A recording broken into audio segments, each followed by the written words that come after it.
Good morning friends, let's learn about chyawanprash.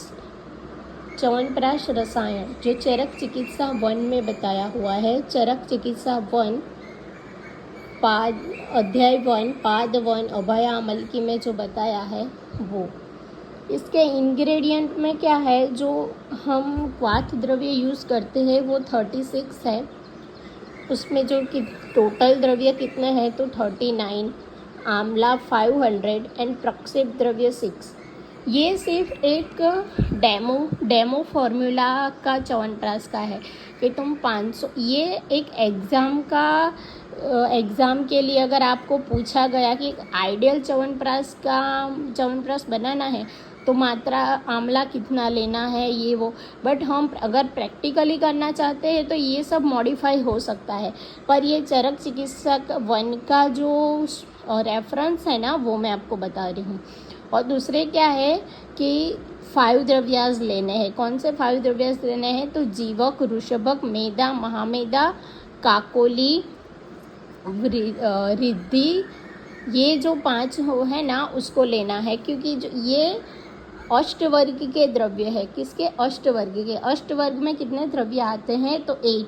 जीवक, वृषभक, मेदा, महामेदा, Kakoli, क्षीरकाकोली, मुद्गपाणी, sorry, जीवक, वृषभक, मेदा, महामेदा, काकोली, क्षीरकाकोली, रिद्धि एंड वृद्धि।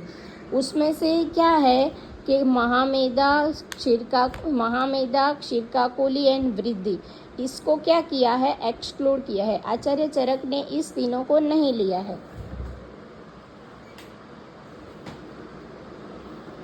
और अब क्या है कि ये आचार्य चरक का था। आचार्य सुश्रुत ने क्या किया है, ये सब द्रव्यास तो लिए हैं, पर ये जो अष्टवर्ग के द्रव्य है ना उसमें से उन्होंने सिर्फ वृद्धि को नहीं लिया है। बाकी जो 6 बचे, जीवक, ऋषभक, मेदा, महामेदा, काकोली, क्षीरकाकोली, रिद्धि, ये 6 को लिया है। फिर ये सब जो हमारे द्रव्यास है उसको क्या करने का, take all dravyas and mix with yamaka sneha. यमक स्नेह का जिक्र किसने किया है, आचार्य। अकॉर्डिंग टू आचार्य चरक क्वाथ को कितना शेष रखना है वो नहीं बताया।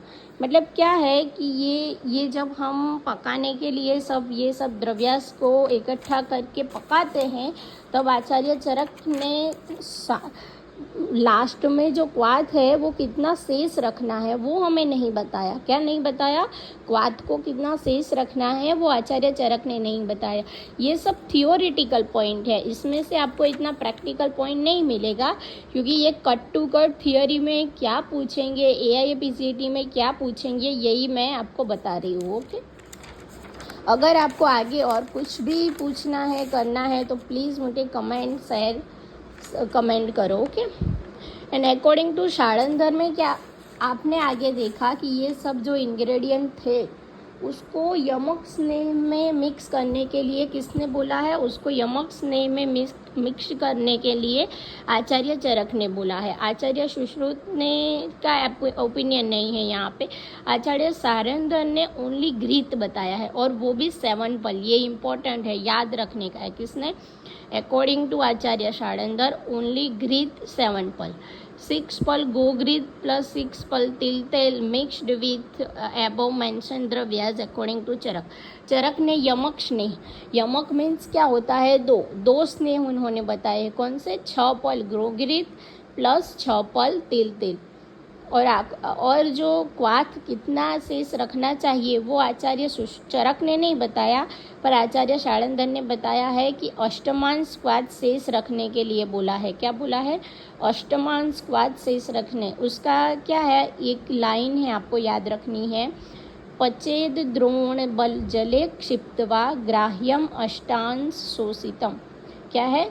पचेद द्रोण जले क्षિપ્ત્વા ગ્રાહ્યમ અષ્ટાંશ શોષિતમ।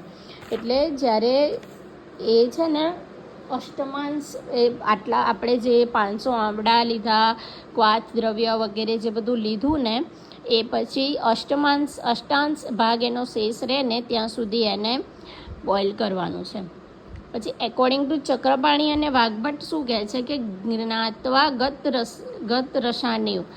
गत रसायन का मतलब क्या होता है? गत रसायन मीन्स होता है कि गत रस का चतुर्थांश जो चक्रपाणी है उन्होंने चक्रपाणी है हमारे जो टीकाकार है उन्होंने गत रसान्य गत्वा ज्ञातवा गत रसान्य ज्ञातवा गत रस के यहाँ पे बोला है चतुर्थांश से। यहाँ पर सभी आचार्यों के मत बताए हैं, लेकिन एग्जाम के अनुसार आपको सिर्फ शाळंदर का ही मत समझना है। क्या है कि सभी आचार्यों ने सब बताया है कि आचार्य चरक ने बताया है कि यमक स्नेह लेना है, गोघृत 6 पल गोघृत प्लस 6 पल तेल।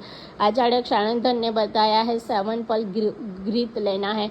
तो यहाँ हम किसका ओपिनियन है वो हमें ट्राई करना है, कौन सा ओपिनियन हमें एग्ज़ाम में लिखना है, तो वो है शाळंदर का है। ओके, अब क्या है जो बेनिफिट्स है च्यवनप्राश के बेनिफिट्स क्या है, तो कास श्वास हरश्चैव विशेषेण उद्दिश्यते क्षीणक्षतानां वृद्धानां बालानां च अंगवर्धनम। ये क्या है, ये रेफरेंस मोस्ट IMP श्लोक है। इसमें मेन क्या है, बालानां च अंगवर्धनम। क्या है, बालानां च अंगवर्धनम क्या है, ये च्यवनप्राश क्या करता है, किन किन रोगों का नाश करता है, कास श्वास का नाश करता है, और विशेषण उद्देश्य थे, मतलब यहाँ पे ये लाइन आपको आपके ब्रेन में बिठा देने की है। क्या लिखा है, क्वास श्वास हरश्चैव विशेषण उद्देश्य थे। दैट मीन्स क्या होता है कि कहाँ पे लिखा होता है कि अगर कास हो तो आप च्यवनप्राश ले सकते हो, श्वास हो तो च्यवनप्राश ले सकते हो, लेकिन ऐसा नहीं है। क्वास और श्वास दोनों में च्यवनप्राश को बेस्ट बताया है, विशेषण प्रयोग करने का बताया है। क्षीण क्षतानां वृद्धानां, જે વૃદ્ધ લોકો થઈ ગયા છે, જેઓ ક્ષીણ છે, જેઓનું બોડી બિલ્ડઅપ નથી થયું, જેની ધાતુઓ બરાબર બની નથી તેવાને, જેઓને ઇન્જરી થયેલી છે, અને જેઓ નાના બાળકો છે અને જેને અંગવર્ધન, જેનું બોડી હજુ સારું બિલ્ડઅપ થયું નથી, જેને વેટ ગેઇન કરવું છે, એ લોકો માટે च्यवनप्राश बेस्ट है। बालानां च अंगवर्धनम को आप राउंड कर दीजिएगा, ये मोस्ट IMP है। और क्या है, स्वर क्षयम उरु रोगम हृदय रोगम वात शोषिणम। च्यवनप्राश किस किस रोगों में यूज़ होता है, तो स्वर क्षय, उरु रोग, हृदय रोग, वात शोणित, इस सब में भी होता है। ओके, फिर क्या है, मात्रा ऑफ च्यवनप्राश। एक दिन में तुम च्यवनप्राश को कितना खा सकते हो, तो च्यवनप्राश को हमें सुबह मॉर्निंग में खाना होता है, और वो भी क्या होता है, उसकी मात्रा उसमें जैसे कि कोई 1 पल 2 पल ऐसा मात्रा नहीं है, पर इसमें बताया कि जब तक भोजन में उपरोध न हो तब तक च्यवनप्राश का इंटेक कर सकते हो। हम च्यवनप्राश का इंटेक कब तक कर सकते हैं, जब तक वो भोजन में उपरोध न दे, बराबर। और ये एक बॉक्स बनाया है ना, ये एक क्या है कि च्यवनप्राश के जो बेनिफिट्स है ना, उसका ये श्लोक है। क्या है, मेधा स्मृति कांतिम अनायत्वम आयु प्रकर्ष बलम इंद्रियाणाम स्त्रीषु प्रहर्षणम परम अग्निवृत्ति व्रण प्रसादनम पवन अनुलोम्यम। तो ये श्लोक है ना, ये च्यवनप्राश के बेनिफिट्स का बेस्ट है। क्या है, मेधा स्मृति कांतिम अनायत्वम आयु प्रकर्ष बलम इंद्रियाणाम स्त्रीषु प्रहर्षम परम अग्निवृद्धि व्रण प्रसादम पवनम अनुलोम्यम। हाउ टू यूज़ च्यवनप्राश, तो च्यवनप्राश को खाना कैसे चाहिए। अगर किसी को च्यवनप्राश रसायन चालू करना है तो वो क्या करेगा, जीर्णो अपि कुटी प्रवेशात, मतलब after digestion of food with empty stomach enter in the कुटी देन टेक च्यवनप्राश। च्यवनप्राश को क्या करने का है कि च्यवनप्राश खाने के लिए कुटी प्रवेश करना पड़ेगा। ऐसे ही जो आचार्य चरक ने रसायन विधि के 2 बताए, एक कुटी प्रवेश करके और कुटी प्रवेश के बिना, दो है। तो आपको अगर च्यवनप्राश रसायन खाना है ना तो कुटी प्रवेश करना पड़ेगा, एम्प्टी स्टमक में कुटी च्यवनप्राश करके। और यहाँ पे एक नोट है, क्या है कि च्यवनप्राश मोस्टली यूज्ड इन कास श्वास डिजीज। जो कास श्वास डिजीज़ की बेस्ट मेडिसिन है ना, कास श्वास डिजीज़ की बेस्ट मेडिसिन वो कहाँ पे है? जो कास श्वास डिजीज़ की बेस्ट मेडिसिन है वो है च्यवनप्राश। तो आज हमने क्या देखा? आज हमने देखा च्यवनप्राश। च्यवनप्राश रसायन जो था चरक चिकित्सा 1 पाद 1 में जो था अभय आमलकी में, वो हमने देखा। हमने इसके इंग्रेडिएंट देखे। आचार्य चरक ने 5 लिए हैं, महामेधा काकोली वृद्धि को नहीं लिया। आचार्य शाड़ंधर ने सिर्फ 7 लिए हैं, वृद्धि को नहीं लिया। फिर चरक ने यमक स्नेह बताया, यमक स्नेह में 6 पल गोघृत लिया है, 6 पल तिल तेल लिया है। फिर क्या बताया कि अष्टमान शेष रखने का आचार्य शाड़ंधर ने बोला।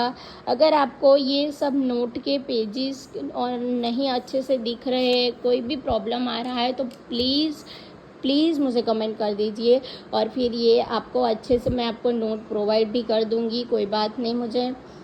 फिर इसके गत रस देखा। जो गत रस था वो आचार्य चक्रपाणी के अकॉर्डिंग था। उन्होंने बोला कि चतुर्थांश शेष रखना है। फिर उसके बेनिफिट्स क्या थे? तो कि काश्वास में विशेष है, जो बालक है जिसको अपनी बॉडी को बिल्ड करना है, जो बहुत इंजर्ड है, जिसकी बॉडी नहीं बन पा रही है, स्वर रोग है, उरु रोग है, हृदय रोग है, शोणित का रोग है, उन सबको ये च्यवनप्राश काम करेगा। ओके। फिर क्या है कि च्यवनप्राश की मात्रा क्या थी कि तो जब तक हमारा पेट नहीं भर जाता तब तक खा सकते हैं। फिर ये मोस्ट IMP श्लोक है जो आपको करना है, जीर्णो अपि कुटी प्रवेशात। जब आपका एम्प्टी स्टमक हो, फूड डाइजेशन अच्छे से हो गया हो, फिर आपको कुटी में एंटर करके च्यवनप्राश रसायन खाना है। ओके। और ये मेन इम्पोर्टेंट नोट क्या है कि च्यवनप्राश को आप